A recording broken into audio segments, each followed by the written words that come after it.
안녕하십니까. 더불어민주당 대변인 한민수입니다. 지금부터 더불어민주당 검찰 독재 정치탄압 대책위원회 기자회견을 갖겠습니다. 먼저 참석하신 분들을 소개해드리겠습니다. 더불어민주당 검찰 독재 정치탄압 대책위원회 공동위원장이신 박찬대 최고위원 오셨습니다. 김승원 의원님 오셨습니다. 이동주 의원님 오셨습니다. 지금부터 더불어민주당 검찰 독재 정치탄압 대책위원회 기자회견문을 발표하겠습니다.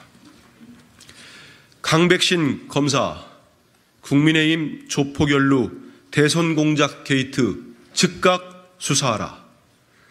지난 대선을 흔들었던 국민의힘발 조폭 게이트의 진실이 법원에 의해 밝혀졌습니다. 이재명 더불어민주당 대표의 성남시장 재직 시절 측근에게 현금 20억 원을 전달했다는 허위 사실을 공표한 혐의로 기소된 폭력조직 국제마피아파의 박철민 행동대원이 1심에서 징역 1년 6개월을 선고받았습니다. 2021년 대선을 앞두고 박철민 씨는 해당 허위 주장을 장영하 변호사에게 전달했고 이후 10월 18일 장 변호사에게 전달받은 허위 주장을 기초로 국민의힘 김용판 의원은 행안위의 경기도 국정감사에서 만천하의 거짓을 사실로 둔갑시켜 공표했습니다. 이어 2022년 1월 23일 장영하 변호사와 인터뷰한 조선일보를 비롯해 보수 언론이 해당 허위 주장을 일방적으로 보도하며 허위 사실의 확대 재생산에 일조하였습니다. 즉 국민의힘과 보수 언론은 박철민의 허위 사실로 이재명 후보가 조폭과 연루되었다는 가짜뉴스를 만들어냈습니다. 대선 기간 내내 이재명 대표에게 조폭과 뇌물의 이미지를 덧씌워 이재명 대표와 더불어민주당의 명예를 끝없이 훼손한 것입니다. 국민의힘과 보수 언론은 폭력단체 조직원의 거짓말을 끝없이 확대 재생산하며 원하는 결과를 마침내 얻어냈습니다. 실제 조폭과 유착되어 있던 세력은 바로 국민의힘이었습니다. 조폭의 허위 주장을 기초로 지난 대선 국민의힘은 대선 공작 게이트를 벌였고 국민의 눈과 귀를 현혹하였습니다. 올 11월 8일 재판부는 박철민 씨에게 실형을 선고하면서 우리나라가 나아갈 방향을 결정하는 데 극도로 중요한 대통령 선거와 관련해 돈다발 같은 자극적인 수단을 이용하여 전파 가능성이 매우 큰 방법으로 범행을 저질렀다고 질타하면서 양형 이유를 밝혔습니다. 박철민, 장영하, 김용판 등 조폭과 국민의힘이 만들어내고 보수 언론이 확대 재생산한 허위사실 때문에 당시 당선이 유력한 대통령 후보 중 한 명이었던 이재명 후보의 명예가 실추되었다는 사실을 재판부는 명백히 밝히고 있습니다.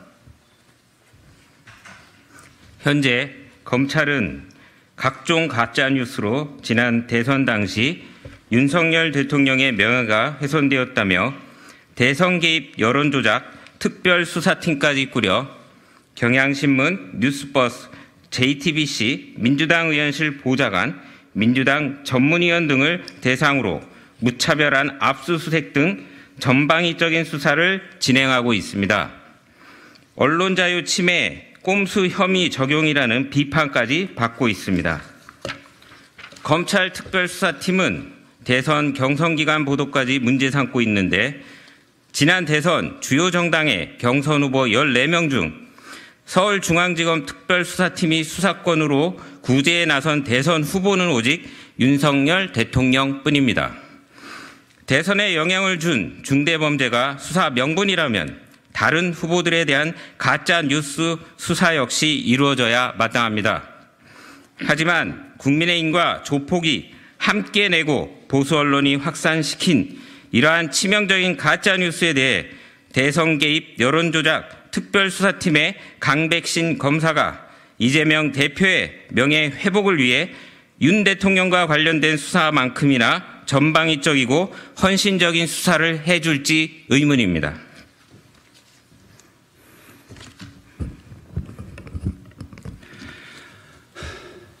당시 김용판 거짓 국감 자료를 제공한 장영하 변호사의 사례는 역시나 검찰에 대한 일말의 기대조차 접게 만듭니다. 집요한 기자회견을 통해 조폭 연루 허위 사실을 제기한 장영하 변호사는 우리 당에 의해 공직선거법상 허위사실 공표 혐의로 고발되었으나 검찰은 불기소 처분하였습니다.